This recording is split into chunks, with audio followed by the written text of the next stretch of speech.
Everybody for coming and inviting me here. Today what I'm going to do is to talk about the current project that I'm working on and have worked on for the last few years actually. I'll give you kind of an update on where we are with it and where we're going and some of the issues we've been having with it. My rule in this, even though it might take slightly longer to get through the talk, is for you, if you have questions or comments, to raise them during the talk. I think sometimes that's a better approach than having to wait till the end and having forgotten everything and all that sort of stuff. So please feel free to ask questions. It won't slow things down too terribly much, but if I start rambling on, by all means, shut me down.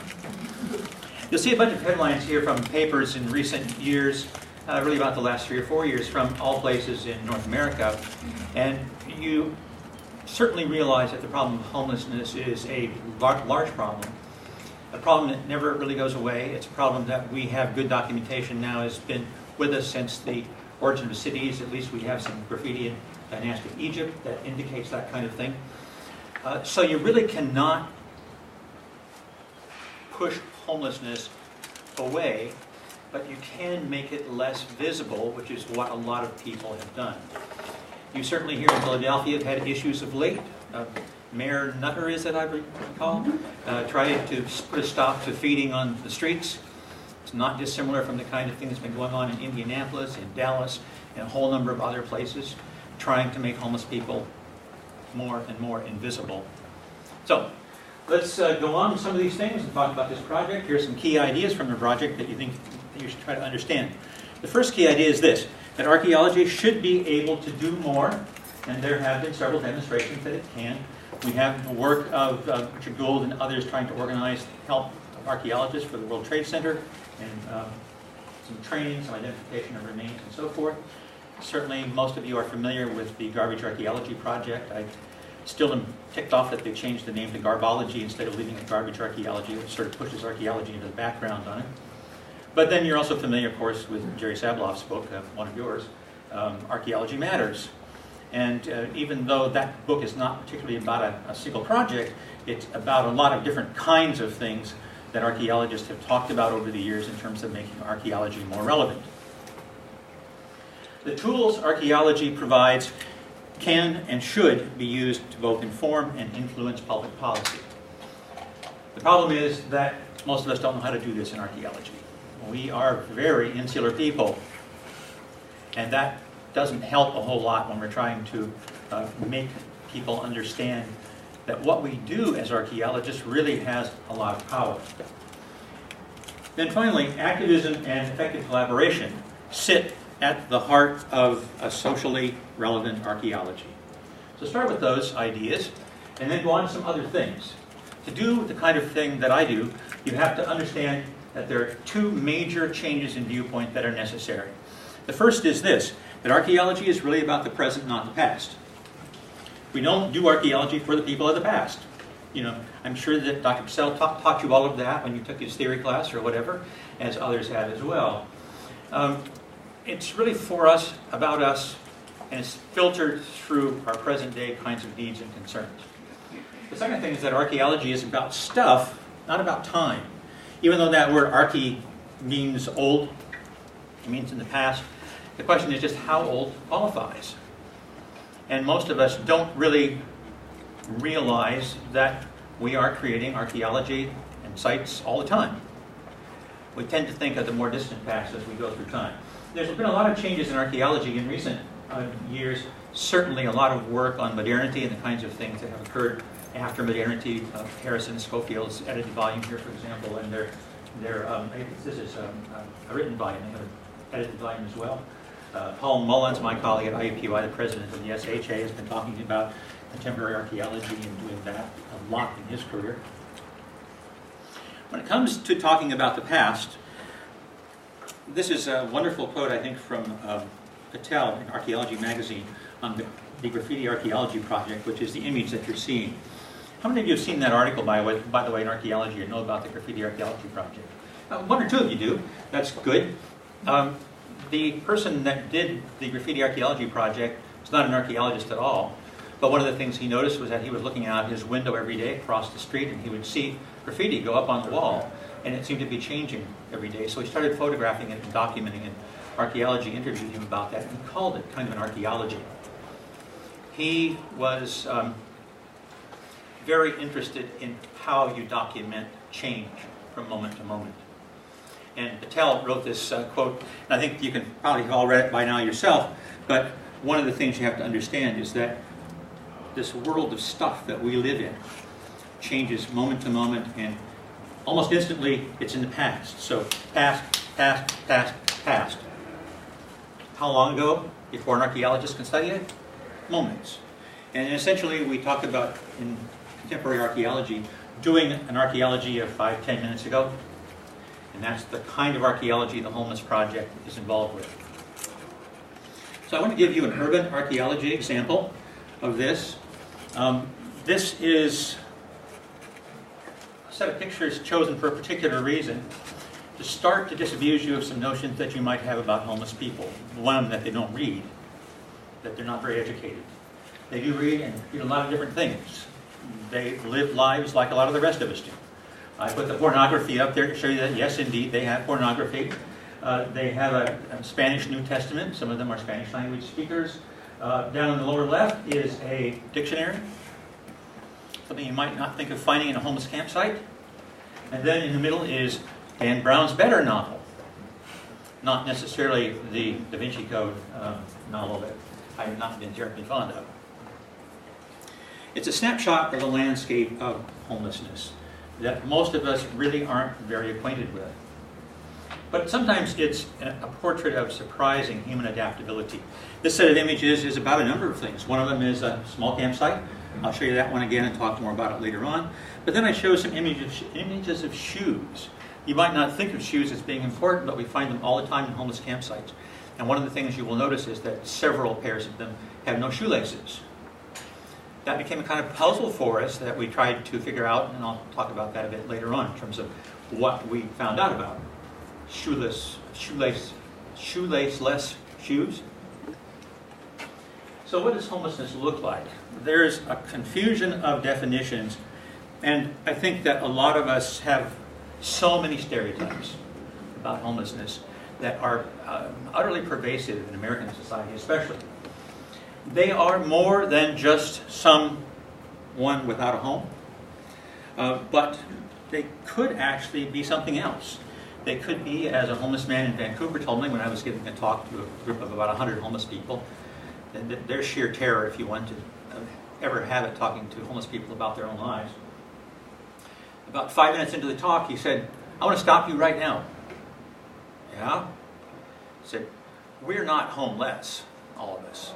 Some of us are home free." He said, "I'll bet you that you have to go home and pay your mortgage and mow your lawn and do what your wife tells you and all that sort of thing.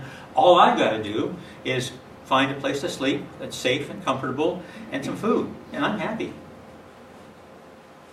Most of us don't think in those terms about homeless people.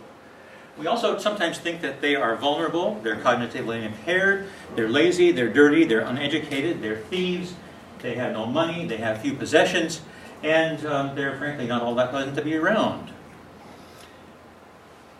Well, oh yeah?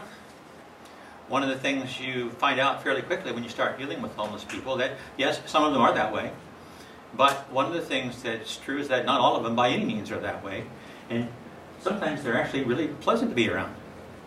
Sometimes they're really very smart. Sometimes they have money, just not a lot, just not regular. And I put this set of words up here precisely because of a problem that I ran into with IRB that I'll talk about later on in terms of the IRB on campus at IUPUI, using that set of stereotypes to assess what it was that we were doing and to label homeless people vulnerable and to really put us a lid on the kinds of things we planned to do. And we also think sometimes that they are largely responsible for their own situations, which in some cases is true, certainly, but most of you have heard the old adage that you're one paycheck away from having a job and one paycheck away from being homeless because of that. You have some things that you don't even think about that can cause you great grief. One of my favorites is in a video about some homeless people, 3 of them that they follow in Long Beach, California. And one man was an engineer. He was living homeless, a great blues guitar player, really a fantastic individual the way everybody described him. But one day, after his infant son had had diarrhea and flu, his toddler daughter came to him and said her stomach hurt. And they thought it was just the flu, but sent her off to her babysitter. And she evidently had problems. He got a call at work saying, "Come right to the hospital emergency room, your daughter's been taken into the hospital." He had no idea what was happening. Went there and found out by the time he got there that his young daughter had died. And that, of course, caused great grief. She had severe abdominal internal injuries. And of course, that leads most people to think that she was abused in some way. And that caused all kinds of grief between parents. They got divorced. The police were involved. Social services people were involved. He started drinking, became an alcoholic, and started living homeless. He'd not had a problem with alcohol before, but he certainly did, and it wrecked his life. He could not get over it. One interesting phenomenon with material culture in that one, I mentioned he played blues guitar.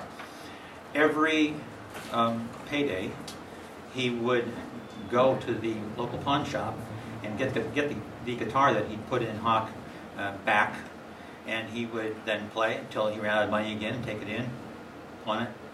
The pawn shop owner realized that he was very good at what he did and would never sell the guitar to anybody else.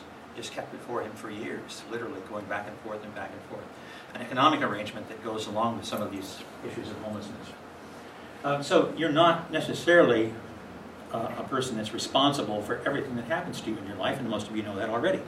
You students blame your professors all the time, that sort of thing. They're not laughing. They're not laughing. Oh well, who knows? And providing aids and aiding campsites just perpetuates the problem. It's what I sort of mentioned with feeding the homeless on the streets.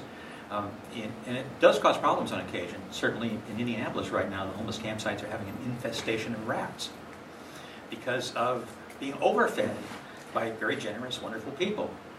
So there are issues that are involved with all of this that we are trying to look at. The realities actually challenge what we know, and I've talked about some of those already. People move in and out of being homeless unless they're hardcore. Exactly how many are hardcore, we really don't know. But estimates are that it's about 18%. Really don't know that for sure, but that's a good figure for most of the U.S. at least. They have possessions. Some of them do have shelters, and they move in and out of different kinds of shelters. But many of them do live in the streets. They rarely have consistent social groups. You hardly ever see couples, for example, although that's become more and more a problem in Indianapolis at least. We hardly ever see children. There's a fairly good safety net for women and children in homelessness, but it's gotten to be much more delicate in recent years. They're largely invisible to us except when we bump into them. Certainly walking down on Chestnut and Walnut streets, bumped into a lot of homeless people who were asking for money. Some of them, you don't know if they're legitimate or not. There's a big issue right now in Indianapolis about panhandling, and one of the things that's a hot debate right now is whether or not it's some big panhandling ring and so forth that's going on. So it's all very problematic in terms of what we see. We don't see them very often in the places that they live, though. And yeah, they can even be fun to be with. The people at the Davidson Street Bridge site that we work at, that I'll be showing you in a bit, are people who are really fun and funny. They do things that are totally unexpected. Chris, one of the guys we works with, he talks a lot, sometimes exaggerates a bit. In Indianapolis, right downtown, we have this thing called Gen Con. I'm not sure if any of you have heard of that. It's a fantasy, science fiction kind of convention that goes on, 35,000 people. People dress up in all kinds of costumes. We saw Chris one day, and he had the badges on. And we said, "Chris, did you go to Gen Con?" "Oh, yeah." how'd you afford that? Oh, I got the money. Well, did anybody give you a hard time? Oh, no. You weren't dressed too shabbily for them? He said, how the hell could I tell the way they were all dressed? Is that kind of attitude toward things? Certainly. What happens away from the public places is something that's kind of a mystery to a lot of us. Almost all of the studies that have been done, anthropologically at least, of homeless people have been done in shelters. And except for a few ethnographies, all of them talk about people living rough, but many of them don't describe much in terms of material culture. Many of you remember You Owe Yourself a Drunk, for example, one of the early ethnographies about Skid Row. Jackson Underwood's The Bridge People, for example, talks about homeless people and their campsites. But almost nobody talks about them in campsites in other ways. Why do people focus primarily in shelters? Anybody here do work with homeless people at all? Do you focus on shelters, or where do you do your work? Focus on shelters. Why? Because it's easier to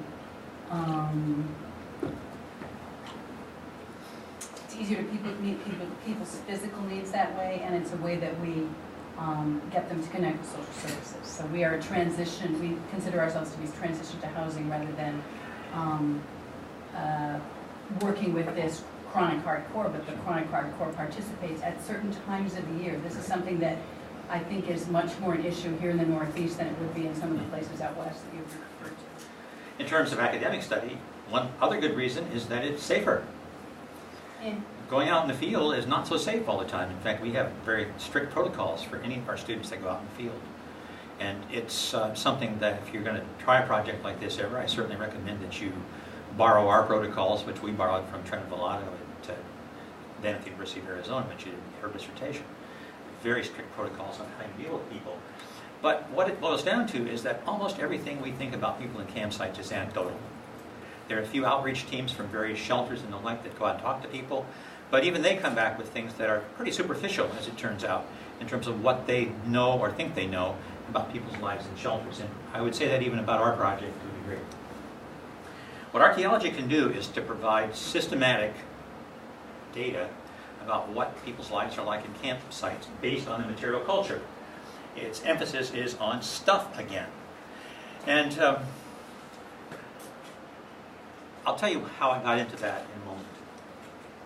It came from my project first in St. Paul, Minnesota. I was working with the Minnesota Historical Society as the head of the archaeology department there. We had a property, the James J. Hill House. Some of you may recall Hill's name as the empire builder, as he was called, built the Great Northern Railway. He had a monstrous house, 36,000 square feet. Absolutely spectacular place. He and his family finished it in 1881, left it in 1921, turned it over to the Archdiocese of St. Paul. They turned it into a cemetery, and in 1973, the Minnesota Historical Society bought the property. It had wonderful gardens, but they let the gardens go after the Hills left the property. Both the church and the Minnesota Historical Society, and that whole area turned into a homeless hangout. The whole area of the gardens got overgrown. There was brush, trees everywhere. There were these two gigantic stone walls. You can see the shape they're in here. And one of the things that we wanted to do is try to find out architectural information about the walls and perhaps find some information about the Hills' gardens. The gardens were literally massive.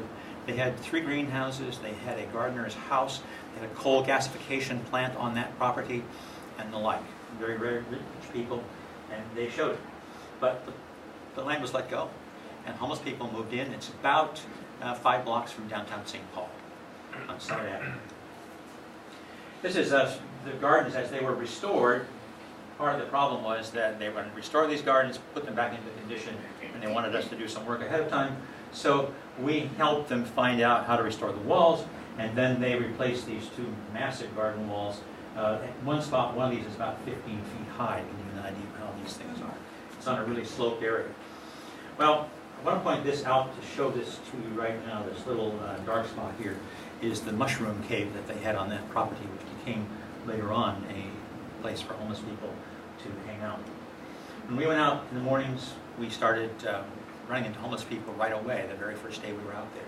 As one tends to do when you do a field school, one of the things you try to do is to teach students how to do archaeological survey.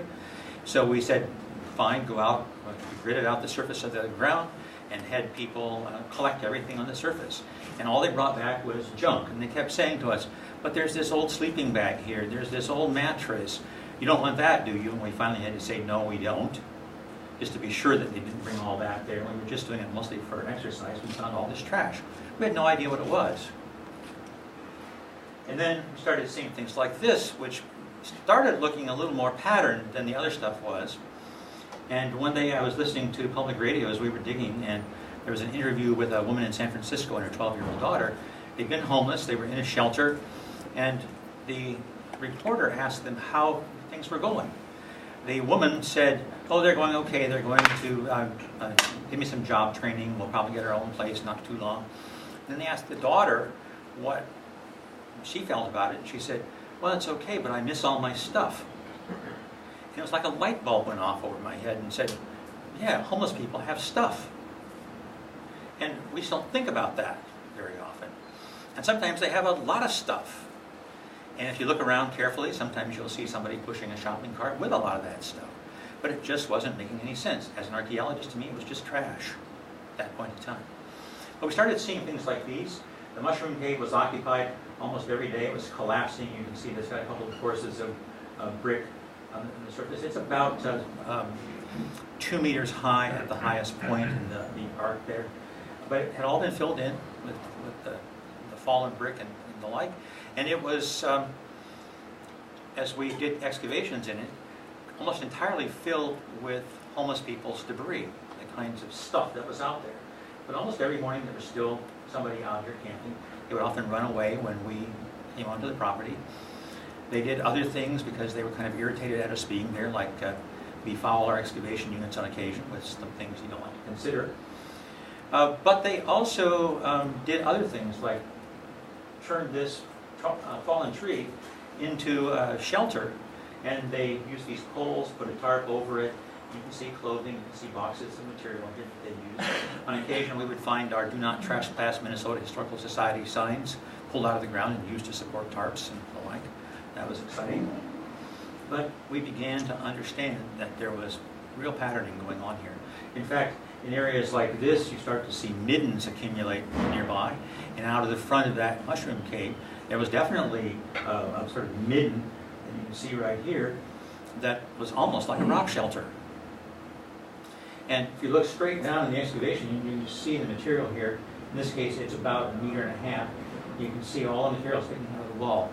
The only thing from the hills was at the very bottom of it, a couple of old shovels, a dime from the period, and that was about it.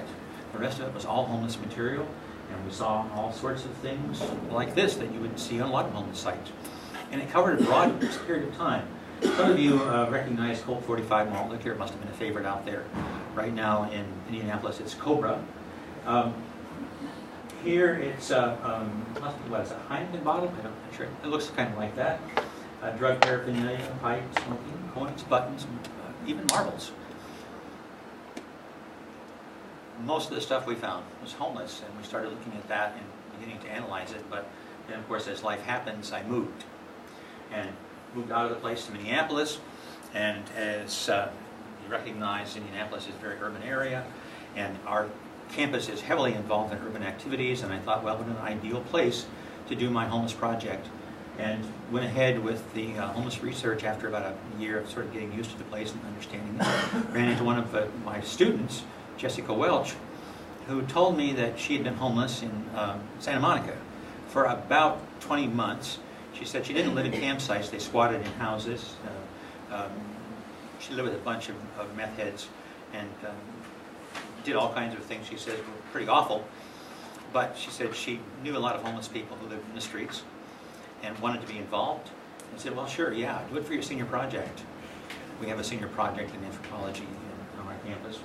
And she and her boyfriend and I and a colleague, Susan Hyatt, began to look at homeless campsites. Sue is an ethnographer, so that helped. She got sidetracked on other things. We got an area right near downtown Indianapolis. Some of you who know Indy will know Monument Circle right here. This is now Bankers Life Fieldhouse, not too far from Lucas Oil Stadium. It's an area that's about 10 10 by 10 blocks, but we concentrated on this area right in here where interstate highways run through and there are rail lines, as you can see, that go right downtown. So we started trying to locate homeless campsites. We went out often, began documenting campsites, just simply locating them, photographing them, did no excavation, any kind there. This is just one of the main areas, and this is one of the railroad zones on the Bates Triangle, as we call it. You can sort of see it here, and actually see some of the old pathways off the railroad down into this area that was once very brushy, which leads to another kind of point about homeless campsites. They are extremely transitory. They go away quickly. In this particular case, this was loaded with homeless campsites, and then within a year they were all gone. All the brush had been grubbed out, and all the homeless material was pretty much gone. You can still find a trace here and there of some of the campsites. This is one of the campsites that was really fascinating in lots of ways. Putting down a lot of cardboard to keep themselves comfortable, even having a place to lean against in the back, some of the materials that they had here. In looking at the site, we began to realize that it was sort of a classic Binford site of drop and toss zones. You drop a bunch of things here that you're playing with, eating, and so forth, but you toss other things you don't need on the outside. Yeah. Related to them being sort of transitory, what is the significance of that with respect to them being close to interstates and highways? And are they more stable in other parts of town where there aren't close to those kinds of infrastructure? It's changing. There's one big campsite along the White River that we're working on right now that is in its third year, and it's very, very large. And they're going to be there for a long time, the way it looks. And you'll even see our site, the Davidson Street Bridge, which has been occupied on and off for at least 20 years, from all the records we have found. The railroads were significant for a couple of different reasons, which are sort of in evidence here. We subdivided the sites that we found into 3 different types of sites. The first one was route sites, which had almost no evidence of camping or anything like that. You could almost always tell a route site by the smell of urine. They were in areas that normal people, homed people, don't normally go. There was trash. There was sometimes the evidence of small uses of food, candy bars, that sort of thing. They were almost all right along the railroad tracks, which makes some sense. The railroads allow people to go from their campsites downtown without really having to come into much contact with anybody. It was also much faster that way instead of walking in the streets. The short-term camps, people camp there for a night or two. Occasionally find a sleeping bag, a pillow, food juice, a few other odds and ends, but hardly any preparation of food products, mostly just consumption of them. There are a number of campsites then, 16 campsites that were rather more permanent, and those are places where people spent a lot of time. They had their shelters sort of more permanently built. There were fireplaces and the like. March? Yeah, Larry, how do you negotiate issues of access and permission? I mean, this is people's stuff. Oh, yeah. And so you're just going in, how do you know they're not planning on coming back in a day or a week or a month or a year? It's a very good point. Who owns this stuff? Who owns the stuff? We'll get to that point for sure in a second. Okay. But one of the things that is, I suppose a good answer is that, number one, we touch nothing. Oh, Okay, we touch nothing. We only looked at the surface. Much of it is public property or along the railroads. Now they're very sensitive about that in Indianapolis because of homeland security issues. So they pay attention to anybody on the railroad tracks. We would, before we went into an area at all, we would always yell, say, "Is anybody here? Do you mind if we come in?" You're right, it is their homes, so to speak, and you don't want to be disruptive of their lives. On occasion, though, people would not answer, and we'd run into them. And quite often, if they saw us, they'd run. They thought we were the cops or somebody, property owner, what have you, and that can cause them to have some issues. I remember one day we walked into a site and the guy saw us and said, "Just getting my bicycle, just getting my bicycle." He grabbed his bicycle and rode off. He had no idea who we were and what we were doing there. Now this categorization of sites worked pretty well for us, and I think it holds pretty well in some of the other areas we've been looking at in the city. In terms of longevity, the railroads, I think, also were part of the campsite scene. They were not usually right by the railroads, but they certainly were near enough to them that they could easily have access to the railroad. Yes, sir. I was just wondering, I like the way you categorize that by road sites and campsites and so on. Did you make any distinction of status among them? Some have more, others less. Some have No. couples, others are not. No, although we recognize that there is in the campsites themselves some social stratification within the campsites. Certainly part of it in the campsites is how long they have lived in that campsite. The ones who live there the longest tend to get the best campsites. They tend to push the other ones toward the outside, and people just wait it out until they can have one of the better spots after some other people leave. And that's certainly an interesting phenomenon, though we didn't track it very specifically. It was just sort of anecdotal on our part, talking to people. Yes? You don't see any gender differentiation? Because I see a lot of that within the shelter. Gender differences in... Just like women kind of hanging out, doing each other's nails, sharing a lot of cosmetics, grooming, girl type stuff, and then the men in another. I stuff. never saw much woman-woman communication at all in the campsites. It was always woman-man. Mm-hmm. And sometimes it was a relationship of abuse, and sometimes it was a relationship of protection. Yeah, and in that sense, that's really about all we saw. Although later, one of the students who was involved, Courtney Singleton, who was just an utterly natural ethnographer, she got to know some of the women a lot more closely than I ever did. And she started talking with quite a few of them, found out more about their lives and so forth. Yes, sir? Did they have, I'm sure they must have had conflicts, so some way of resolving conflicts, because in the campsites they would need some stability? Yeah, the part of the social stratification that's there is that there's a recognition of people being better at dealing with the outside world, especially the police or property owners. And one of the things that is often the case is that in Indianapolis, the two campsites we worked at, they had a person who they called the mayor. And the mayor's job was to deal with the outside world, but also to handle internal conflicts.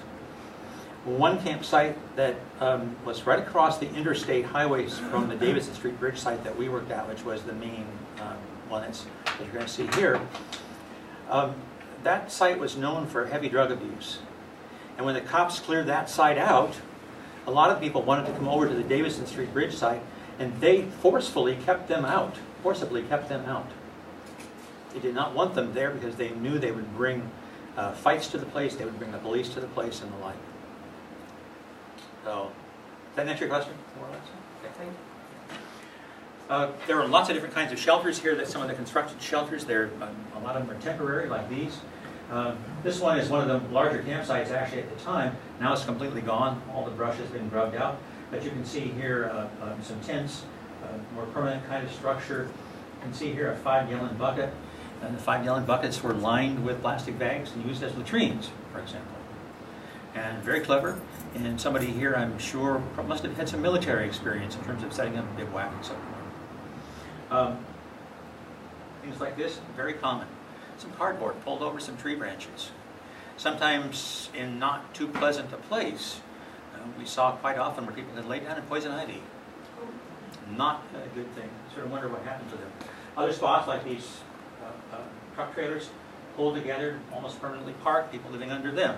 A good place for a shelter, at least on top of you. And then places like this one here with a wattle wall that's been built as a windbreak of some kind to provide some protection. And then my favorite actually was this huge patch of weeds in which they pulled out some of the weeds and pulled the very tall ones over and bound them together at the top to give themselves kind of a wiki-up structure. Very, very clever, very adaptable to the kinds of settings that they were living in and situations in which they found themselves. But we also have found more durable structures like these. And certainly homeless people use these kinds of things a lot. A lot of people living under bridges, living in culverts, living in an abandoned warehouse, now torn down because it's such a nasty place. The police and EMTs didn't even want to go in there, but they had to. It's pretty much loaded with homeless campsites inside, homeless living areas inside. And then bridges like this one, railroad overpass, and you can see that it provides quite a nice shelter within. This one is very nearby, This is actually a Davidson Street Bridge. You can see that it's been heavily used as well. Cardboard on the floor to keep them off the ground. And then clothing everywhere. And clothing is ubiquitous in these sites. Thrown away or dirty. Clothing is very easily accessed from some of the shelters. If it doesn't fit, throw it away. If it gets dirty, throw it away. There's always more to be found from very generous people that pass it on. Personal property is something that's everywhere. Most of you don't see homeless people's personal property unless you see them with a shopping cart or see them carrying a bag of some kind. But most of them have personal property that you don't even see unless you go out to their campsites. It's cached. It's hidden away. Usually it's in black plastic bags. That was really in vogue in Indianapolis and in St. Paul. Now in Indianapolis, what's in vogue is clear plastic bags so that others can see what's in them so they don't open them up. There's kind of an honor code, as we found out, at least in Indianapolis, about that. If somebody's cash is there and they don't touch it for about 3 weeks, then it's up for grabs. And most of the stuff you wouldn't want, except that it can cause problems if people take it away. I'll tell you about that in a couple of minutes as well. And you can see other things too, duffel bags and so forth. Big stashes of property covered over in plastic milk cartons filled with things. And then you see things just tucked up into the beams. Probably somebody's clothing or a favorite sleeping bag or what else. We never opened these, ever. We only got an idea what was in them from people telling us what was in them. It causes problems.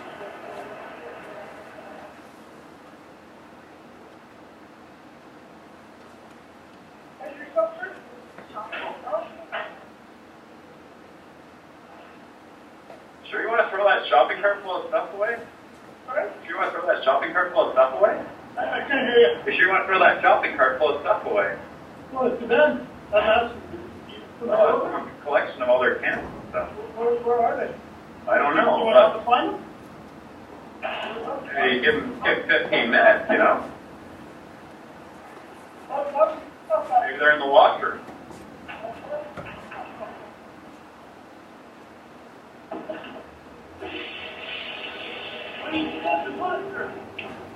Suggest give 15 minutes to come back, you know. We can wait here 15 minutes together. Want to wait? Yeah, sure, let's wait. Wait. It's a little late now, though, isn't it? No. Never too late. Well, what are we going to do here? Wait for your orders. Reload the cart for him? What's that? Gonna reload the cart for him? We'll hold the phone. Have a start. We think it's So you can have the cart, but not the can.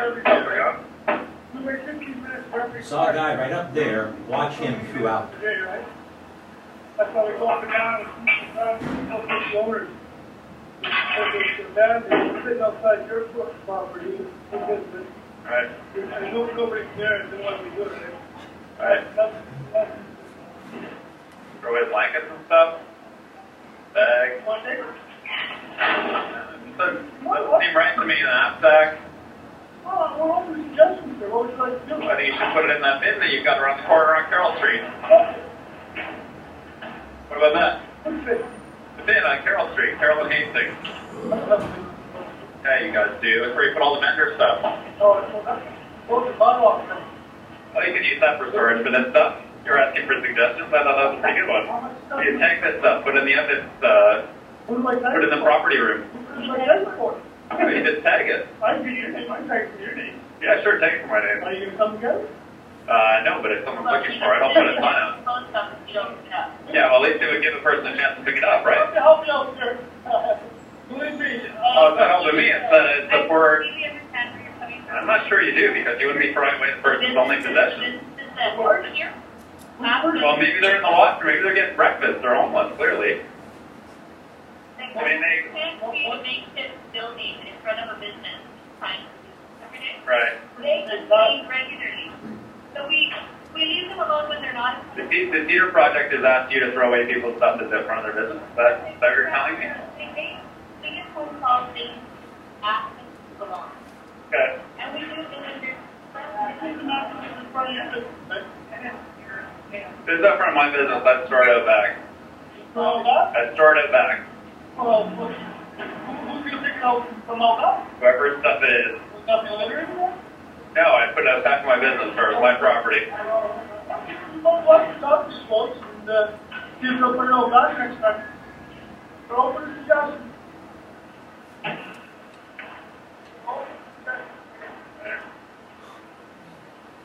think I gave a couple suggestions. If this guy even, that's the guy. Better shot. This is the guy. This guy is tough, you should throw it. This is like stuff. What are you get talking about? I get to talk to him. Longish video, but it makes some interesting points throughout. And one of them is that the homeless guy was there the whole time. He was helping them clean up his stuff he didn't want, stuff he wanted, he put it in his shopping cart and went off with it. They had no clue who they were talking to, about, whatever, but they were still taking his stuff. Well, what has happened in a number of places is that that's caused some real problems. I first ran into it in San Francisco, and what had happened was that the mayor decided he didn't want downtown panhandlers, shopping carts, homeless people, told city sanitation to pick up the stuff and take it away. They took it out of town to a car impound lot and spread it out there. But what they didn't realize they were taking was not just people's clothing and the like, but they were taking things like medical records, veterans records, medications, family heirlooms, the things that people were still retaining from their family, all went away. And in a number of cases, what has happened is that there have been legal actions taken by civil liberties unions. In the case of Fresno, the homeless people with civil liberties union help won a judgment against the city for $2 million for unlawful seizure of property. And the same thing has happened also in San Francisco fairly recently as well. So homeless people's caches have valuable stuff, and they have rights that a lot of us don't consider when we think about it. The question you asked, Marge, a little while ago was basically that kind of concern, and I think that we have to think about it all the time as we do our projects. There's obvious ethnicity in the campsites. Jessica Welch and her boyfriend John were warned away in Spanish several times from different kinds of places. There's been a fairly large influx of Hispanic people in the city.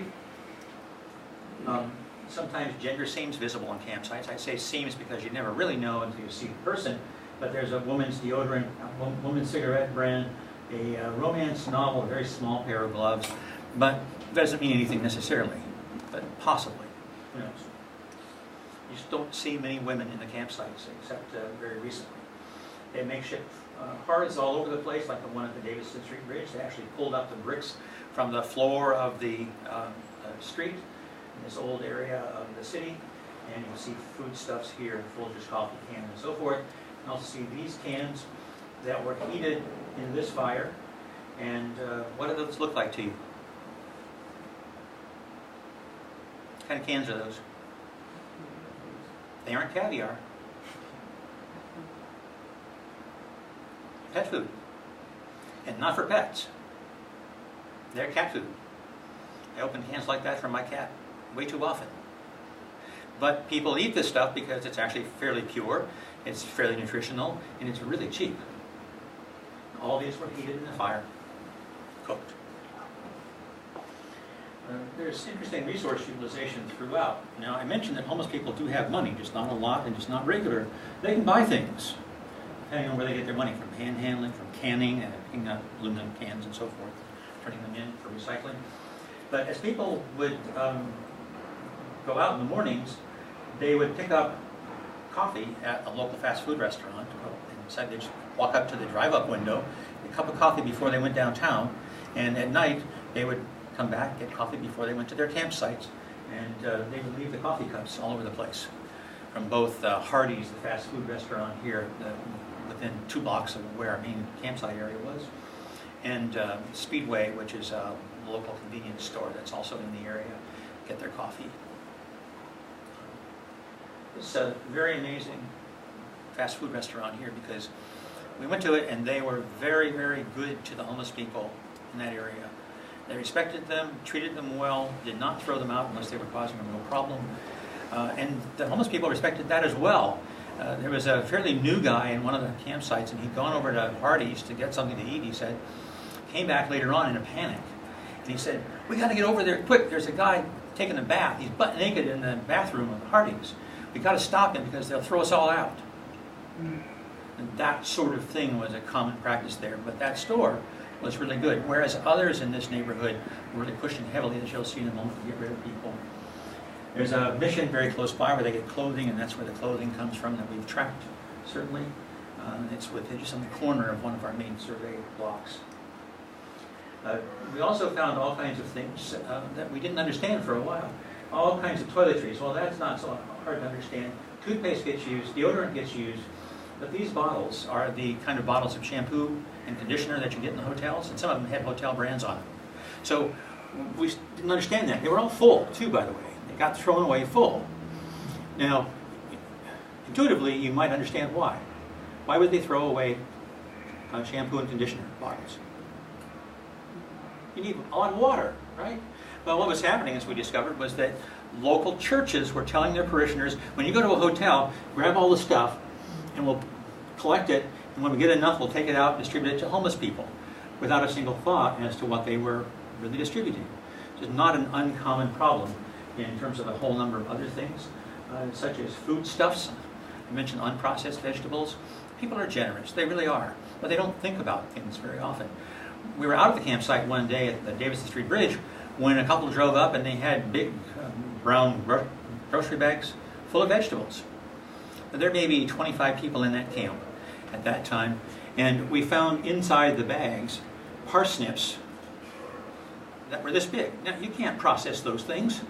They're like the giant zucchinis that Garrison Keillor talks about leaving on somebody else's porch for a gift when your garden's near done. That sort of thing. They can't process those things. It had nothing to cut them with, nothing to cook them with, really. And by that time, most of you realized that those vegetables aren't all that good anyway. They ate carrots, they ate tomatoes. They were really glad to get them, but all the rest of the stuff got dumped in a trash pile behind the area that folks could see because they wanted people to continue to bring things, certainly. But they would bring things like, one day we were doing some mapping, and a woman drove up with a big pan, one of those aluminum foil disposable pans of lasagna. It smelled good, it looked really good, and it was good, but they didn't have anything at all to serve it with. No plastic plates or anything. We happened to have them from one of the field trips that we'd done back in one of our vehicles, and we all had some nice lasagna. They get treated very well, but even there it causes problems. I mentioned the rat infestations, because people are actually too generous and overfeeding, and they can't eat all the stuff. And so what happens? The rats take over. One of the big things we always do at campsites is ask, what do you need? And that's something that's pretty important, I think, for a lot of people to understand. They should do that. One of the things that they need is rat poison. So we take rat poison out. We didn't understand some other things as well. For example, when Courtney Singleton got on with women pretty well, she asked them what they wanted. They said, tampons. Things you don't think about, but that people need.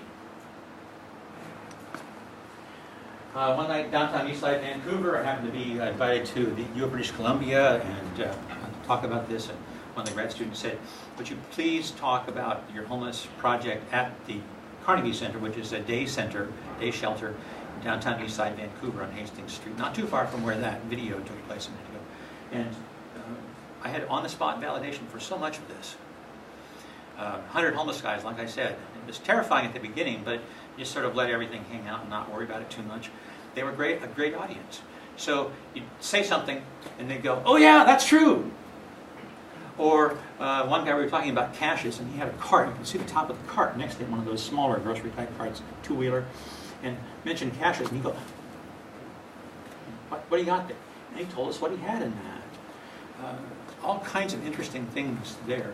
We also found out why people don't like shelters. Most homeless people really get upset at being proselytized. And one of the guys said, and I'll be blunt with my language, we hate listening to that Jesus shit all the time. And as it turned out, one of the graduate students at Simon Fraser who came to the talk was a archaeology student, and one of the things that she told me was that she's also a part-time minister or deacon or whatever in one of her churches, and they wanted to have their church open in the basement for homeless people to feed and sleep during the cold winter nights. And she said they put out the word for that to happen, and nobody showed up. Nobody. And then somebody told them the same message that I just told you, and what happened was that they sent out word that, nope, we won't pray, you want to say grace, and nothing, just come. So all we want is to help you. And they're full every night. So it makes a big difference. Yes, sir. Are there concerns about diseases, and is there any association with municipalities about, for instance, if there's a outbreak of flu or whatever, that it could spread elsewhere, and that would mean something about it? That's something we didn't really track, but yes, we hear about it anecdotally. The medical school at the university has teams that go out all the time, and they'll do occasional vaccinations if people want them, but there's a strong anti-authority streak among a lot of the folks here, so they don't like flu shots and that sort of thing. But there are people who will certainly take them in. There's a hospital in town that handles all the homeless cases, and they get a fair number of them. But it's usually things like frostbite and so forth.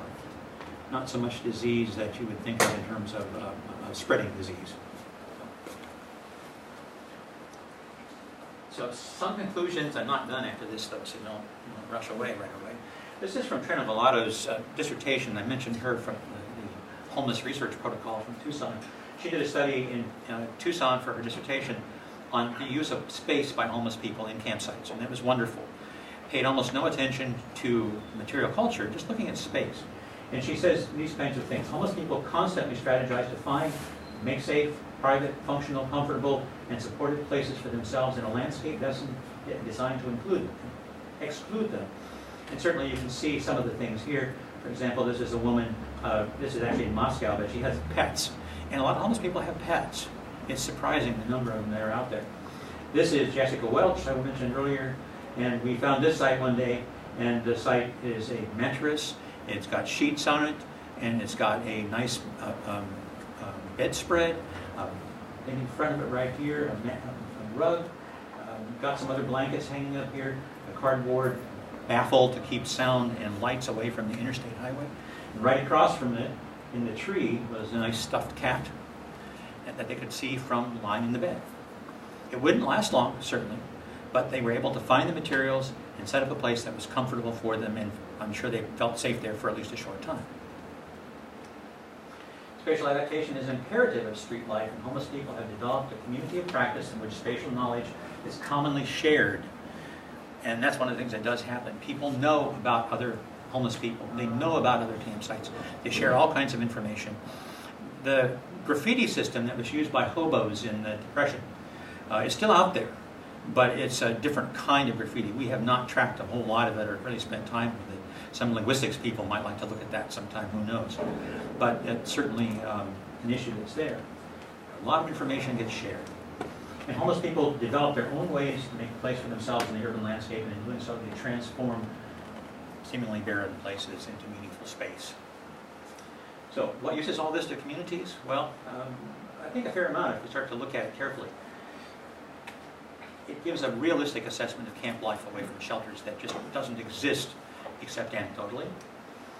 It tells us that all we have to do is spread some of the word around about these things like giving away conditioner and shampoo. People also, when they give away cans, we found exploded cans bashed open with knives and the like. No, what we didn't find in campsites? Can openers.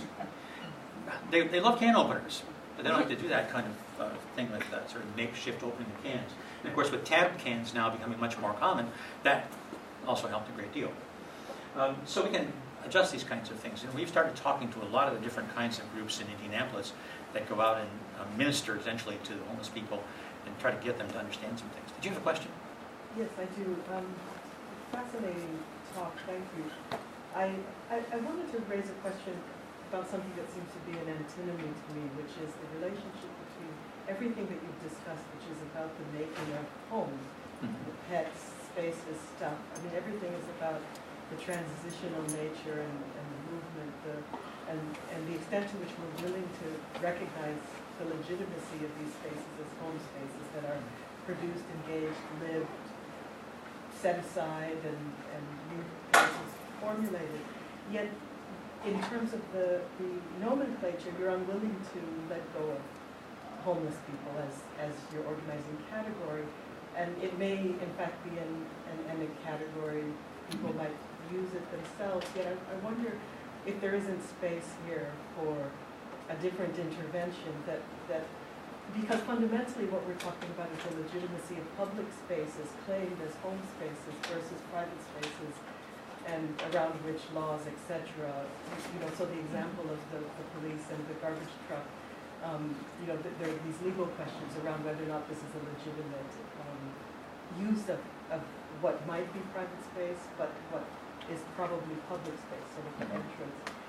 And so I wonder if part of the conceptualization, the rethinking here is also an attempt to rethink the unit. Not just the nomenclature, but the people that it references. And I mean, I think in part this could actually push us to think differently about spaces and the making of home spaces, and perhaps even if we think comparatively, or at least my second question is really about is there anything particularly American about the phenomena that you're describing in different regions in California and Indianapolis, etc. And in some of my work in sub-Saharan Africa, certainly camps and refugee camps, and even nomadic in northern Africa, they're things that resemble what you're describing, but also departures. And so I wonder if you can comment on the extent to which there is there something particularly urban American about your observations that's distinct from the kind of nomadic or refugee formations that you see in these other spaces that the second part of that is the easy part. Yes, there is something that we see in lots of different cultures. In fact, there are projects very similar to this going on in the UK and Australia right now. But we also see it in a few other spots that are starting to pick up on some of this research in Chile and the like. So I think it's going to be defined in some areas on the basis of the individual cultures and the kinds of things the cultures accept or don't accept. In terms of the first part of your statement, I've not even begun to consider some of the things you were talking about. As an archaeologist, the material here is basically about material culture. And what we can tell just from material culture. And when you start to get into the other aspects of it, I think that's when it starts to get hyper complex. And that's why, please come and work with us, or someone else, any of you who are interested.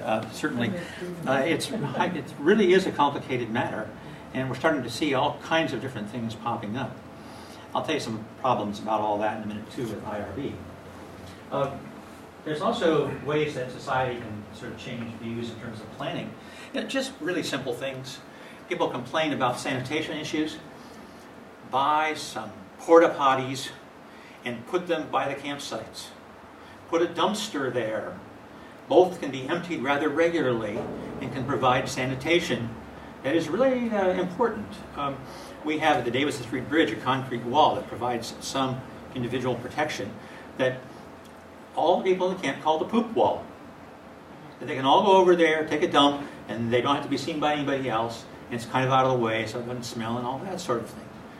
If you could put those kinds of things together and something like some easy sanitation facilities, you could probably even provide somebody with a job to keep the porta potties clean, and the stuff put in the dumpsters instead of just leaving it out on the ground or in piles.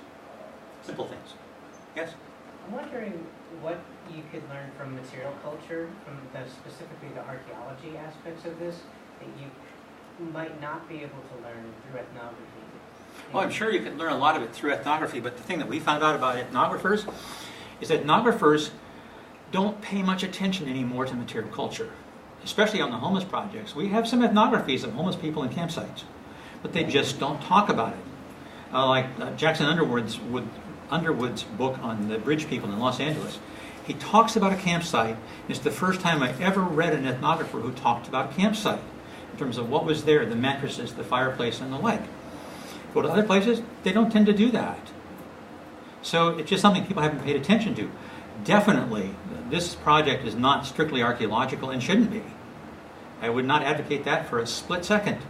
It's got to be all of anthropology, and probably then some. Go on. With all this, there are some things that are unfolding with it. I put this picture here from the city of Edmonton. I gave a talk at the University of Alberta, and this guy didn't show up, but he was from the police department, an urban planner in Edmonton, And he called up and said, I heard about your talk, and they have the PowerPoint. And I said, well, sure. As it turned out, Edmonton is a city that's split by a river. I'm not sure if any of you know Edmonton. Split by a river, there's a beautiful park area down by the river. It was the area that the homeless people tended to live in. What happened in Edmonton was that they put in a light rail system that went through that and then went to all areas of the city. Well, it's an honor system to pay or not pay. You get fined if you don't pay and they catch you, but most of the time they don't catch people. So the homeless people, instead of being isolated down there in that area, are now all over the city. It's dispersed their problem, and they were wondering if we could help them figure out ways to do it. Haven't really gotten around to figuring that out yet, but hopefully sometime. Well, Eric, the city of Indianapolis says homeowners and business owners who live in this area have been complaining that the homeless are scaring away some customers that they have that come to this neighborhood. Over the weekend, Metro Police posted signs telling the homeless and people who live under this bridge they have to move out by March 1st at 5 o'clock. The signs told them the city of Indianapolis will be closing the sidewalk and fencing it off. About 36 people called this bridge home, including 48-year-old Eric Hick. Hick told 24-hour News 8 this afternoon he's been living under the bridge since last April. I got underneath this bridge because I didn't have anywhere else to go. My people in the shelter and stuff like that. At a meeting last Thursday, people who live nearby the bridge also expressed frustration about the homeless camp. One concern the homeowners had was the growing number of break-ins also in this area around this neighborhood. Now, a dozen number of organizations have been here this afternoon helping some of the people who have lived underneath this bridge pack up and move out. And within the hour, reports from the city of Indianapolis that DPW crews will be here tomorrow morning fencing this area off, so the people who normally live here won't be able to come back. Reporting live downtown Indianapolis, 24 hours, News 8. So, that's the result. They fenced off that beautiful area where they had a brilliant campsite built with baffles for the wind, couches, mattresses, everything. Very comfortable for the winter. They did this fence from floor to ceiling on both sides of the street. People can't get in there at all anymore. What happened to the homeless people? They moved 100 feet away into that wooded area very close to this, the Davison Street Bridge area that I've been talking about several times. They're invisible. They made them more invisible, but they're not gone, not by any means. And it's a common problem in practice. In archaeology and foreign public policy, I got into trouble once with the mayor's office in the city. The mayor, Ballard in Indianapolis, does not like homeless panhandling, and he's made a big point of it several times. He talked the city into paying for these boxes to put downtown in the convention-going area. It's a big convention city, Indianapolis, to keep panhandlers away. And the idea was that people who were going to give things to panhandlers would put it in the box, and the money would then go to shelters. The local alternative newspaper called us up because they knew about our project and asked, what do you think about that? And I said, it's going to be a miserable failure. Well, over the 3 or 4 years now they've had those boxes out there. Most of them have been vandalized. They've gotten about $1,200. The panhandlers are in greater presence downtown. The mayor's office called us up and chewed us out. How can you say that? They've got to go into the shelters and on and on and on. For the reasons you outlined. You get people in shelters and you can then start working with them in other kinds of ways. But when you have people who don't want to go to shelters, it causes problems. We're starting to explore other data categories. I mentioned the shoelaces earlier on. Shoelaces, why not shoelaces? One of the blog sites that a homeless man wrote said something very simple. He said, for God's sake, when you give us shoes, don't take the shoelaces out. We're not going to strangle anybody. We're not going to hang ourselves. Apparently there's an idea that homeless people will do damage with these strings. He said, in fact, give us a couple of pairs of shoelaces. They wear out quickly. And then the analysis of the blog sites was fascinating. We just didn't even realize that that was a case. We have this own idea about homeless people not doing that kind of thing. But of course, homeless people often sort of live in libraries. And they go to libraries, use the library equipment and so forth. Many of them are very sophisticated in terms of their knowledge of computers. They know how to use WordPress, LiveJournal, other kinds of things. They go in there and put up the blog sites. And this one was a wonderful one from February of 2005. It's a list of the best things by brand name that you can have in your campsite. A material culturalist dream in so many ways. And you get a picture of guys, they're homeless guys that have laptops. It's not like they're material culture poor. Chris, the guy I mentioned earlier from the Gen Con thing, Chris has a police scanner. Ask him one day, Chris, what do you need? He said, batteries for my scanner. He has a scanner because he can hear when the police are coming. It's smart stuff. He has these things. Sometimes he can't afford the batteries and the like. So we're doing an analysis of homeless people's blogs. We have about 100 blogs we've been taking apart, especially for material culture and space issues that are stated within the blogs. We're also doing representation of homeless people's campsites on YouTube. A student named Tony Bozo is doing that. Tony's a character himself, an older student, and one of the things that he has been doing is, I'll show you in a second, it's fun. You asked about how happening elsewhere. In a case of indigenous archaeology going on, a Larakia woman, Callie Pollard, who's a PhD student at Flinders University, is doing a study of people of the long grass, her own people who lived outside of Darwin for about 150 years. And they got involved in day labor within Darwin, but they live out in the long grass and won't come in. So she's been working on this project for her PhD, but looking at it in a much longer time frame and looking at it particularly from Larakia eyes that we probably couldn't do. Modern committee, it's going to be really interesting. I've seen the draft of her dissertation now. It's going to be fabulous. Then in the UK, John Schofield, but one of his graduate students, especially Rachel Kinney, Rachel is right there, an old BBC person, so she really has wonderful skills with media. She does interviews. She ran a dig in a place called Stokescroft, Turbo Island, Stokescroft in Bristol, and she has video up there. You can take a look at it. She did a dig with homeless people and with cops, and really got on well. Downtown Eastside Vancouver, John Welch, some of you know John perhaps, Simon Fraser part of the year and part of the time at the U of Arizona, and Derek Culhane are both working together on some projects that involve archaeology. They're not strictly archaeology. Downtown Eastside Vancouver, that's another shot of that Carnegie Day Center I was showing you earlier. Our own field work continues. Courtney Singleton, one of my students who's not in Columbia, was doing a photographic project. She one day said to me, I'm really trying to figure out ways to document daily changes in the campsites. And she used Davison Street Bridge, and she started taking daily panoramas of the site. So we have a whole panoramic record of the site for about a month. And then also, she said the people live along this sort of back wall. It's kind of curved out of existence here, but right back in here they have their mattresses. They smoke like fiends, and they each have their own brand of cigarettes. And she noticed that they lay in bed at night and smoke and flick their cigarette butts everywhere. And so what we've done is taken square and started measuring, finding out where the distribution pattern is on the cigarette butts. Micro change in a site. Significant? Who knows? But at least it's how sites get formed. And archaeologically, it's things that we need to know about. We're doing ethnoarchaeology as well, working with homeless people, trying to expand information about the sites. And I have struggled mightily with the IRB for some of the things we want to do. One of the things we wanted to do, for example, was to give them disposable cameras. A small test that we did worked beautifully. Not to take pictures of their lives or other people, but to take pictures of the places they went every day trying to track them. The IRB came back and we put it in our proposal that said, giving them disposable cameras will make them targets for theft. Of course, from each other. Well, these are like $10 cameras. They all have better cell phone cameras than I do. They text Courtney about it every day, it seems like. So all homeless people are thieves. There were other kinds of things as well that indicated that the IRB people didn't understand some things.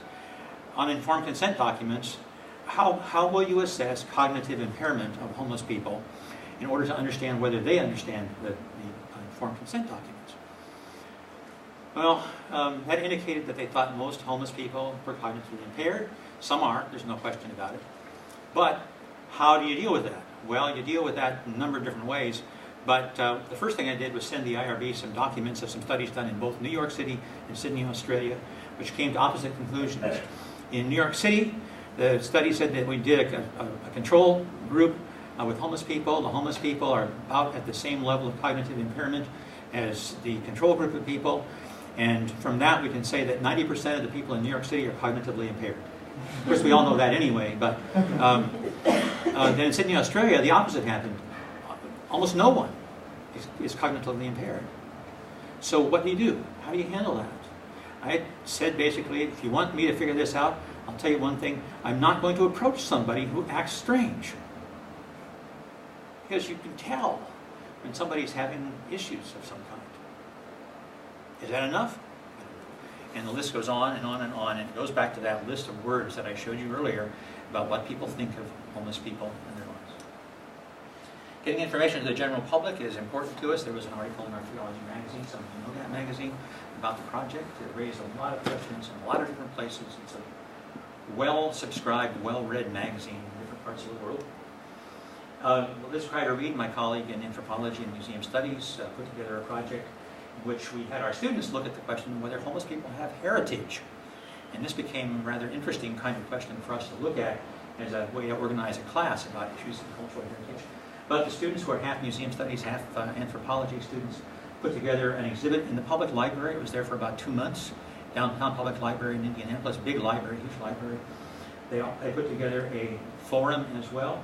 You can go online, if you go to bookemon.com, you can put in urban heritage and find the little booklet that you see there, a print-on-demand booklet that describes what they did, and then put up some exhibitions here, there, and everywhere, and this one in our anthropology department floor. They had a forum as well that was associated with that, with speakers from outside, and there are some of the homeless people that are part of the project. We invited them up there, took them to dinner afterwards. We had a great time that night.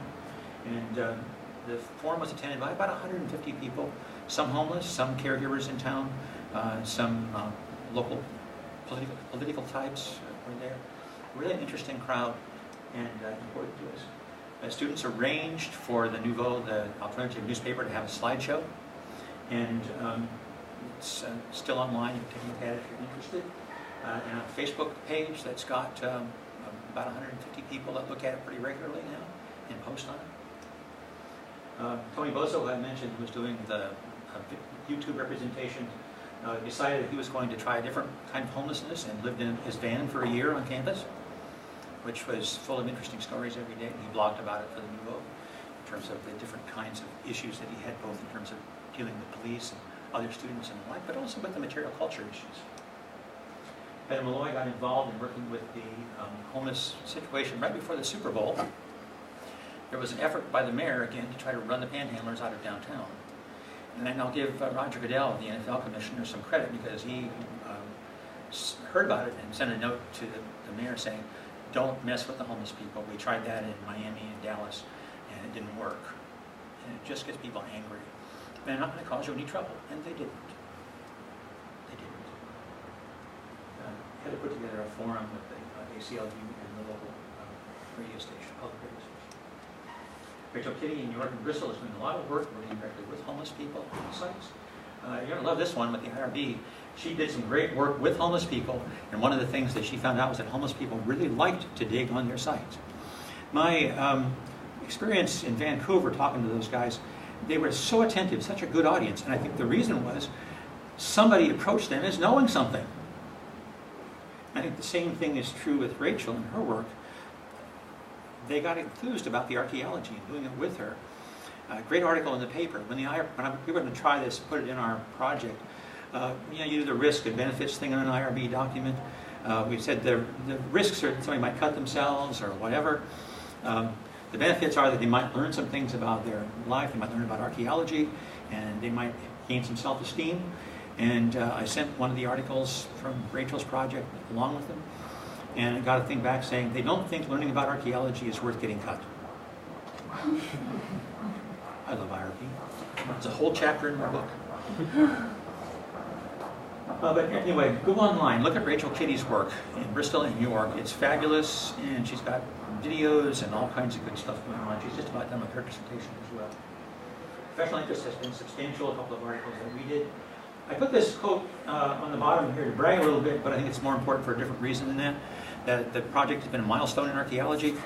Helene Zimmerman, who some of you know as a heritage specialist, was talking about it, how it's a very different view of archaeology and how archaeology can be used. And I think that that's one of the things that, to me, is probably most important, to show that archaeology can really be doing something. And in fact, it relates to this quote from Victor Buckley. You can read the first part of it. But the last part of it is pretty important that, in large print. Under these circumstances, archaeology should be socially relevant. It must earn its keep. I think that's the kind of thing that we hope from this project that we can get others to understand and work with. So, other questions that any of you have? Yes, sir. Yeah, I think to go back to the question of how archaeology can tackle the questions that were raised in the earlier question, the complex issues about marginality and social city boundaries and visibility, invisibility, and also the issue of public versus private space. I think at the beginning of your talk, you said that archaeology should not just be concerned about the past, but also deal with the present. I think also an important thing is that not only to do an archaeology of them, but also to associate it with an archaeology of us, so that we're not just looking at archaeology of homeless people, but in projects like this, also include an archaeology of how the public policies, the city decision, municipality decisions materialize on the ground, so that an archaeology can very easily document and record and collect material evidence in the streets of where the city or where people put up signs or put up things on the sidewalk, or do not disturb sign, or do not. I think that the place in this that you see that probably mostly, and we have not pursued it a great deal, but is the place where they were moving people out because the local neighborhood wanted them out of the way. They thought that people were breaking into their garages. It turned out to be a gang of kids, not the homeless people. They were accosting people outside their businesses. There's one business in that area, it's a bar. So it's this sort of weird vision of what proper use of space is. They had all kinds of problems with it. Again, I'm fully granted it's a very complex issue. There's so many aspects that can be studied in the sense of looking at it as an aspect of all of American culture, for example. Yeah, it's something we got to do. Try to do it. Again, it's a small project. Come join us. It's all I can tell you. Again, as an archaeologist, my emphasis is on material culture, and I know that it can be reflected in other ways. What we're trying to do also, just to give you some ideas about where things are going, we're trying to track carefully where things come from in the campsites. How do they get into the campsites? Are they begged for? Are they delivered by people on street side, which like vegetables, for example? Do they get them at the shelters? Where do they get these things? How do they use them? What do they mean to these people when they get these things? How do they dispose of the material culture once they're done with it? And then how do we find it? So it's a bit of taphonomy at the end, I suppose, as well. I don't know, I'm sure that doesn't address everything you're saying. But just more than enough to do. Associating the archaeology of us as well. Yeah. And that's what I think the whole notion of the sort of post-modernity idea about archaeology in contemporary society is, there's so much there. It's a very rich area for study, and it has definitely social policy implications. And I think that part of it is trying to convince the general public that archaeology is useful. Not there yet, but certainly trying. I don't know if somebody else have a question? I saw some other hands up. Yes, sir. Extremely interesting message, very important, very relevant to the current crisis, where the people are moving from short-term to long-term unemployment and therefore potential for homelessness. So from that standpoint, why is it happening? And can we do anything about it? Can we reduce homelessness? Is this a state that is acceptable as a modern civilization? So from that standpoint, I think what we need is to move from short-term to long-term thinking, and that's where we have a bit of a crisis there in model. Democracy has taken almost 2,500 years to evolve, and we still have the rule of majority. So those are where one of the questions that a very interesting example that you gave was the homeless suing and the lawsuit working to protect their rights. Now, why is that so? Are they part of we the people? And if so, should they be voting? And can it be possible? I mean, these are very deep issues without which their ability to recognize that they deserve as much as anyone else to be better off, and that the opportunity that's available to everyone can be available to them, can be make a difference. I agree. I don't have answers for you on that. I think you're making more of a comment than asking a question. And it's a good comment to make. Yes, there's a comment and a question. Right. The question is that both democracy, there's a globalization of democracy and the free market system, and both of them depend on the issue of free society. So, but the free society is where the conundrum is, because you cannot have society without caring for the other. But if you are free, why should you care for the other? So how do you have a free society? I don't have an answer. No. That's why I call it a comment more than a question. And I think it's a good one, certainly. Homelessness, as I said, has been with urban cultures like forever. And I think that we have grown tolerant of it. There's a book by a guy named Marcus who says, the title of his book is "Where Have All the Homeless Gone?" And it was written about a decade ago. And one of the things about that book, he says, is that sometimes cultures define it away. You define homelessness away, and that way people don't have to pay attention to it anymore. Now, with the 2008 recession business, a lot more people are out of work, and so you have people who are much more dependent on the broader society for well-being. But there's also then this real problem between what I call and others call the homeless industry versus other people. Homeless industry's main model is sheltering. They want people in shelters because that's the place to make contact with them for social programs, for training, and a whole number of other things. Yes, agreed, completely. There's a thing called CHIP, the Coalition for Homeless Intervention and Prevention in Indianapolis, which is comprised of a bunch of churches, the city, some federal agencies, and the like. But then there's this constant tension between them and the other people in some of the churches, some people like us, for example, who say, no, you've got to pay attention to these people. They need help, and help quite often. But they don't want to be part of your sheltering. So how do we go about doing that? And they don't even want to hear it in CHIP City. They just don't want to hear it. They say, shelter first, then everything else will come into play. Well, no, it doesn't work that way. What are some of the reasons that people are opposed to going into a shelter system besides the preaching? A lot of, so many different things. I've heard a whole laundry list. They don't like to have to follow the rules. They think that the staff or other people steal their stuff. They don't like the possibility of fights, and there are some fights in some of those places. They're crowded in a lot of places. And you, if I may just say so, in this region, you can't have as much stuff. You can only have the amount of stuff you can carry and be sheltered here in Philadelphia. You have pets, what do you do? Pets, kids. Yeah. If you're drunk or strung out, you can't get in that night. There's a lot. A lot of things, and all kinds of different reasons, and some of them just hate authority.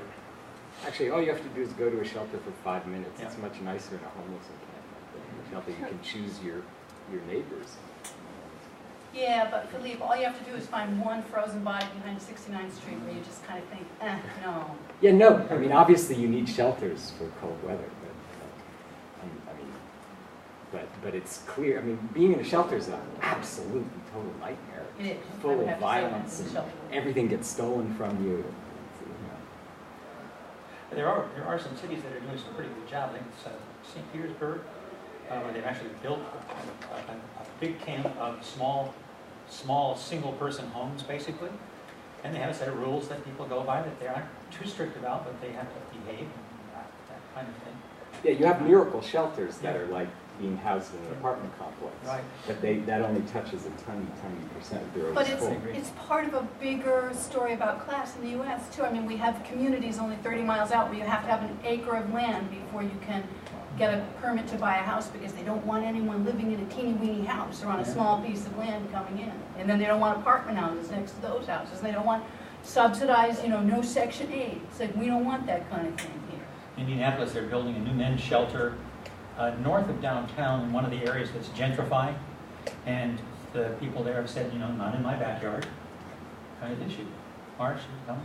Yeah, there's so many issues I'm sort of holding my tongue on most of them, because there's the whole question of personal autonomy and responsibility. To what degree are people allowed to be responsible for themselves, and to what degree has society constructed, a world in which that's no longer possible for many people. And I think of where I grew up in the rural Adirondacks, is we were surrounded by hermits, people who knew how to live on their own in the woods, and that came to cities and there are urban hermits. So to a degree, there are people who have chosen this as the appropriate lifestyle that enables their autonomy. But then once people shift over into being stuck, whose responsibility is it to pull people in or push people out of these situations? I don't know yet. But the other thing that occurred to me that I just want to share is that when I did research in the Netherlands on completely separate issues in 1999-2000, I was astonished to find that there is virtually no homelessness in the Netherlands, other than people who choose to sort of travel and wander, and who are not allowed to impose in society, because in every city there are specific locales designated for those who do not have homes to go to. There's always running water, there's always food, there's always shelter. And part of it is this old medieval practice called trapping. The idea of trapping is that no building should be uninhabited, because it is a burden on society to have an uninhabited dwelling.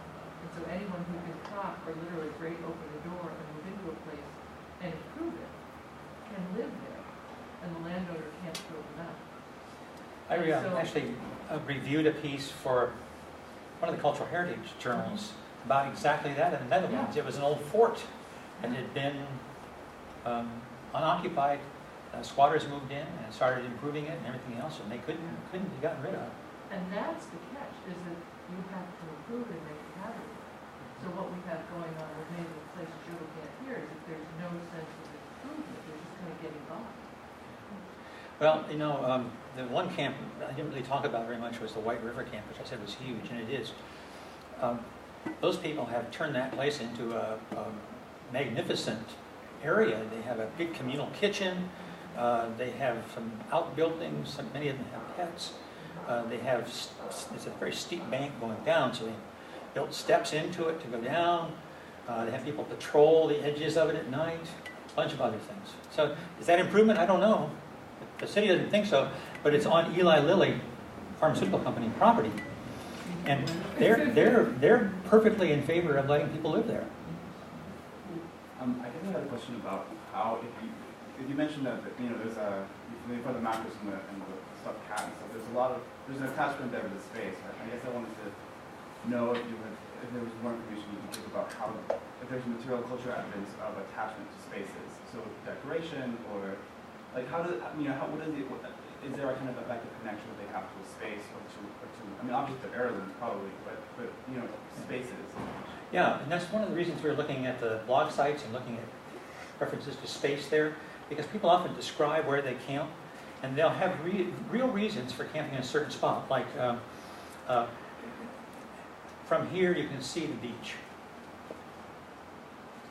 It's a locational behavior that's not so different from anybody ever in prehistory. We tend to find places we like, we attach ourselves to them. There are folks who didn't want to leave the Davidson Street Bridge, but they were basically forced out when so many other people started moving in there. It was a comfortable campsite for them. They all had their spaces, but some of them just felt really pressured because too many people were getting involved. They moved to the White River complex. And they're on the outside there, so they have the worst campsites and everything. But they're growing attached to that space as well. So I think people do attach themselves to space fairly quickly if they can. But those guys who like the Pine Street one, the drug-using group that got run out across the interstate that I mentioned earlier, they like that place. It's just fun for them, I guess. It's because of the other people there and their ability to use drugs, I guess, and whatever else they do. Yes? I was wondering if you could, I guess, answer an ethical question in terms of dissemination. Do you have any informants that might consider your scholarship as exposure? And then how do you wrestle like that with perhaps use by the police or other municipal organizations as perhaps a form of surveillance? Oh, Tough question. Yes, there are all kinds of issues, and it's not even just with the use of informants. This one came to me when we were doing the blog work. I gave a paper at the Association for Applied and for Practical and Professional Ethics, and I was talking about the blogs, and this woman said, "I don't think that that's ethical for you to use that." I said, "Well, it's all public," and she said, "Well, yeah, it's all public, but no one writing that ever expected that a social scientist would look at it." And she's right. So how do you deal with those kinds of things? In terms of some of the informants, well, what happens is if you work anywhere with informants, they become friends most of the time. So most of them are very, very trusting of what we're doing and enjoy what we're doing. They enjoy the attention, but they don't get a lot of attention that's positive most of the time. But, you know, when you tell the IRB, for example, that, look, I'm an anthropologist, I work under about 18 ethical codes, they don't get that. You know, we are people who probably, as much as anybody else, if not more, are really concerned about the kinds of ethical interactions that we have with people we study. And I don't know how to ever get around that or get people to understand that. But I worry about it all the time. All the time. The questions that Marge asked earlier about going into camps and all that, it's stuff that we lined out almost right away. This is people's homes. We will never touch one of their caches, ever. I don't care, you know, if it's been there for 3 weeks or 10 years. We won't touch it. Because it could be something somebody loves. That doesn't answer your question precisely, but maybe I'll give you a clue about some of the issues we're concerned about. Anybody else? Maybe a last question. We're a little over, but everyone seems to be into it, so we're just going to keep going. I'll stay. Yeah. Yeah. I really enjoyed your presentation, especially in the context of crossroads and the effort to expand the broader issue of anthropology and archaeology. And from that standpoint, how we can think in terms of causation, and that we are primarily looking at effects, but have we looked at the cause side? And the cause side, one would have to ask, how long has one been homeless? What was one doing? How did one become homeless? Yeah, because there can be so many causes of homelessness.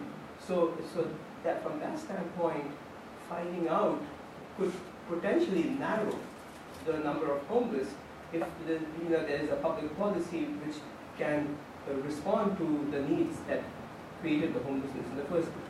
I'll chalk that up as another comment that's very good and very precisely stated, but yes, you're right. You know, we just don't know what the causes are, and certainly if we could do, say, life history of all of our informants, it'd be really fantastic. But that's when the IRB really gets its dander up, because homeless people are identified as a vulnerable population. And so we have kept ourselves almost completely apart from even talking to homeless people most of the time in their camps, just because of that. So you have these strictures. You heard the man talking about, the reporter talking about moving people away. He didn't have a compunction at all about interviewing the man from that campsite, finding out he was a felon, broadcasting it to the entire state of Indiana. And here we are asking them, could you please take a picture with a disposable camera downtown when you go down to the library? And we're told no. I would also, as an archaeologist, just mention that he has been able to study things that someone who wanted to find people repeated times or develop a relationship of trust or communication might not be able to do. But I mean, archaeology can find people once they're gone. I mean, that's what we're best at. And this allows us to see the spatial extent and the time transgressive extent as well, much more precisely than social service or social interaction might be able to do. It's a strength of putting things together. Crossroads. All right. Thanks for your patience in a very warm room. Yeah.